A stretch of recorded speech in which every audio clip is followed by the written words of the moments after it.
Guys, so nandito nga tayo sa tabing dagat.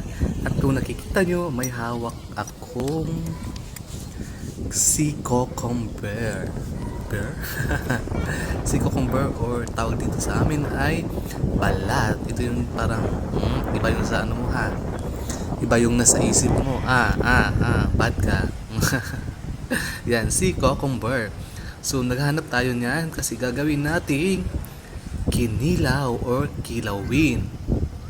Dito kasi sa probinsya ay sobrang dami niyan sa tabing dagat. Ayan, ginayat-gayat natin sa maliliit at pinakuluan para lumambot, guys. So, kailangan palambutin natin itong sea cucumber.